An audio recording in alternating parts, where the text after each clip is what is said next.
What's up, fight fans? Welcome back to another episode of the MMA Anomaly podcast. I'm your host, Olin Stewart, aka MMA Anomaly.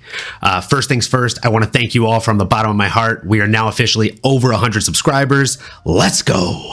And as a result, I will be running a contest. All you have to do to be a part of that contest, or rather enter that contest, is like this video, comment on this video as well as future videos until the contest ends.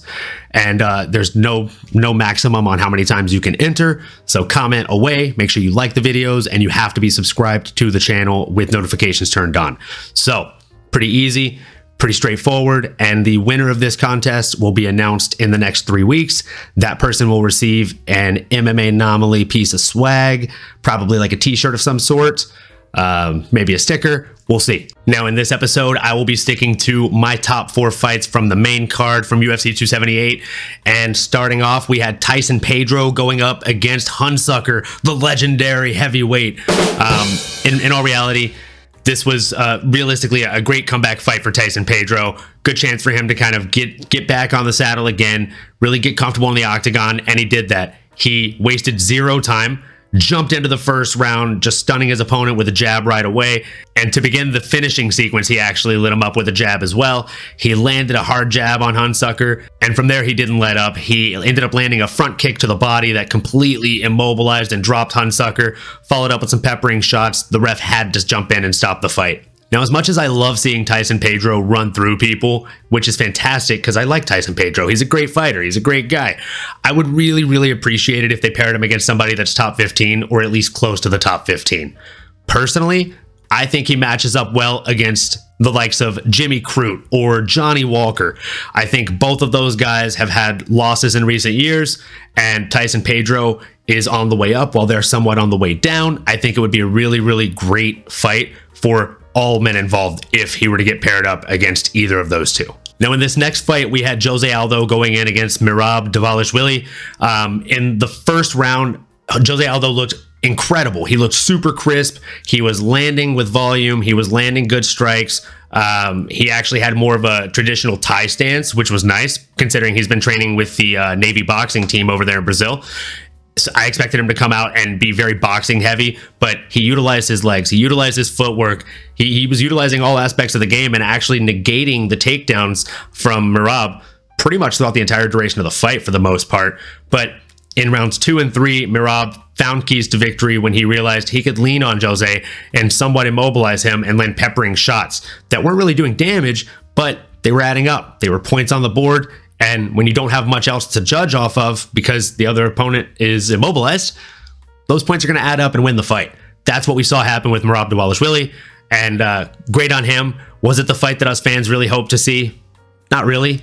I personally wanted to see more action from both men, but we didn't get that, and sometimes that's what happens. Styles make fights. Now, what's next for Jose Aldo? I heard a lot of talk of, people saying he's gone, he's past due, he needs to retire, he needs to hang him up, etc. I completely disagree with those sentiments. I think that Jose Aldo is still an incredible fighter and can still make a run for the title. He does, however, need to switch camps, and not to a striking camp, right? Like he came from Novo now, who, in my opinion, is a very striking heavy camp, and then he went to the Navy boxing gym. And I mean, he, again, striking to striking to striking. You're a world-class striker already, Jose Aldo. We need you to improve your wrestling and grappling game so that way you don't end up getting clinched against the fence for the entirety of the fight like you did in this one. Opponent-wise, I don't really know who I'd like to see Jose Aldo fight, but I know I'd like to see him fight again. Now, when it comes to Merab Dvalishvili, it's kind of an interesting situation, right? He's really close friends with the current champion of his weight class and their training partners, and they've already said that they're not going to fight each other. Now, if that's the case, if he's not willing to fight his friend in Aljamain Sterling, then he's going to end up having to fight down the division because the people above him are already pretty much all scheduled to fight. So for me, there are 3 possible names that make sense for a Merab Dvalishvili fight if he's unwilling to fight the champion, Aljamain Sterling. Those names are Ricky Simone, Rob Font, and Corey the Sandman Sandhagen. I think all 3 of those fighters would probably love the chance to fight a Merab, and I don't see why Merab wouldn't want to fight them if he's not willing to fight the current champion. Again, Great things to comment on. If you're trying to enter that contest, comment below. Let me know who you'd like to see these guys fight. In the next fight, we had a true battle of the ages in Luke Rockhold versus Paulo Costa. Luke Rockhold went out there and just left it all on the canvas. Just blood, sweat, and grit. He forced himself to stay up when most men realistically would have went down. The elevation was very obviously a problem for him, as well as tons of other fighters on the card. And the fact that he hasn't stepped foot in the octagon since, 2019? Probably played a pretty big factor as well. He went in there against an absolute monster of a man in Paulo Costa, and he stood across from him. And not only was he willing to walk through the fire and receive damage, but he was throwing damage and landing damage up until the final bell. Throughout this fight, there were numerous times where Luke Rockhold's body looked like it absolutely wanted to give out on him, whether it was due to absorbing damaging strikes from his opponent or whether it was having to deal with the elevation of Salt Lake City. Throughout the second round, Luke Rockhold at points put his hands on his hips. He put his hands on his knees, squatting down, breathing heavy, mouth wide open, nose looking very obviously broken. Mentality, spirit almost looking very obviously broken. And then he comes into the third round and it's like that fire was just lit in him again. He at one point yelled, "Fuck you," and just landed a blasting shot into Paulo's face. I mean, it's everything you want in a fight, right? Unfortunately, the guy that I was going for, Luke Rockhold, I had to watch him lose, and that sucks. But highest to highest, lowest to lows in this sport, and I wouldn't trade a thing for the world. That man had an incredible career. An incredible career. To put it into perspective, Luke Rockhold fought some of the best middleweights of all time. Jacare Souza, Keith the King of Mean Jardine, Tim Kennedy, Lyoto the Dragon Machida, Chris the All-American Weidman, and Michael Bisping, just to name a few. And those are just the people that he's actually beaten. So again, thanks for the memories, thanks for the lessons, and thanks for always putting it all on the line, Luke Rockhold. I wish you nothing but success in your retirement from MMA, and no matter what the next chapter is, good luck. Now let's address the elephant in the room, aka Paulo Costa, and where he sits right now in his UFC career. Since being signed to the UFC, he has 6 wins. All 6 of those opponents that he's beaten are either outside of the UFC at this point or retired. Not really the best wins. Not the best aging of the wins he has. Paulo Costa's only 2 losses in the UFC have come from the current champion, Israel the Last Stylebender Adesanya, and the man from Mordor himself, Marvin Vettori. So where does that actually end up putting Paulo Costa? Personally, I think it's time for him to fight somebody like a Jared Cannonier or a Derek Brunson. Again, let me know what you think of those matches in the comment section below. How do you think Paulo would actually do against a Derek Brunson? Or a Jared Cannonier for that matter? Now, moving into the main event of the evening. We had Kamaru Usman, aka Marty from Nebraska, going up against Leon Edwards, aka the man who's been disrespected longer than anybody in the sport possibly. So, Leon fought his way from the bottom. They fought each other in 2015, I believe, maybe 2016. Obviously, we know how that went. Usman dominated him with the wrestling. It was a pretty competitive first round, though. But either way, the wrestling proved to be too much for Leon Edwards. Now, going into this match, it was a little bit of a different look, right? The first round, Leon Edwards, again, looked very competitive, looked great. Again, from there, maybe I was wrong. Maybe it wasn't that different of a look. Round 2, round 3, round 4. We see Kamaru Usman, Marty from Nebraska, just dog walking Leon, wrestling him, pressuring him, suffocating him. But going into this match, I heard a lot of talk and a lot of people saying that to win this fight, Leon Edwards has to be absolutely perfect. But Kamaru, he just has to go out there and perform the way he always does. Those people couldn't have been more wrong. It was actually the opposite. You see, in this fight game, you have to be perfect for the entirety of the match. And if you're the challenger, you really only need one moment of greatness in order to steal greatness from the person in front of you. Kamaru was moments away from smashing records of Anderson Silva, smashing records of GSP, and just really making himself have a real contender shot at the title of the GOAT of MMA. And all of that got washed away last night from one moment, one single second. One single misread. And don't for a second think that this was a fluke. I'm not saying it was a fluke, and you definitely shouldn't think it was a fluke. You see, Leon Edwards set that up, and he didn't just set it up in that round. He had been setting it up for a lot of the fight.